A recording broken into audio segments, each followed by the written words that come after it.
कोई इंसान सच में मौत को मात दे सकता है, या फिर कभी कभी मौत खुद ब खुद रुक जाती है किसी के इशारे पर, किसी की वजह से जो शायद हमारी आपकी समझ से परे है? क्योंकि अहमदाबाद में जलते विमान की लपटों में जब एक इंसान बचा तो सारी दुनिया के मन में यह सवाल आया कि इसे आप ईश्वर का चमत्कार कहें या फिर यमराज की मेहरबानी।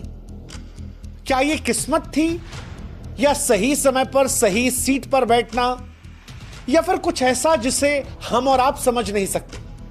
वैसे सच यही है कि जो कुछ हुआ है वो हम और आप नहीं समझ सकते, हमारी समझ से दूर है, यकीन से भारी है।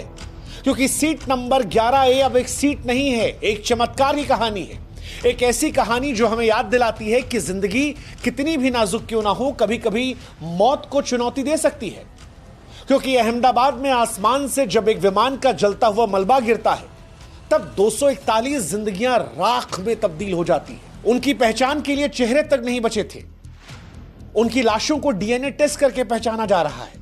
लेकिन तब एक शख्स आग की गिरफ्त से खुद चलकर बाहर आता है। उस शख्स से कपड़े झुलसे हुए होते हैं, सांसें धुएं में उलझी हुई होती हैं, शरीर में खरोच होती है, पर वो जिंदा रहता है।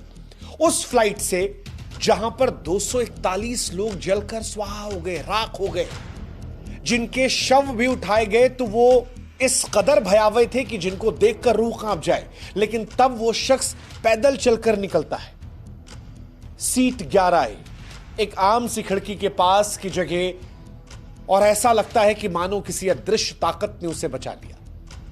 इसे किस्मत का इनाम कहें, नियति की शरारत कहें, पर सच यही है कि जो कुछ हुआ है वो हमारी आपकी समझ से परे। जो मरे उनके चेहरे तक पहचान में नहीं आ रहे, फिर ये शख्स बचा तो कैसे बचा?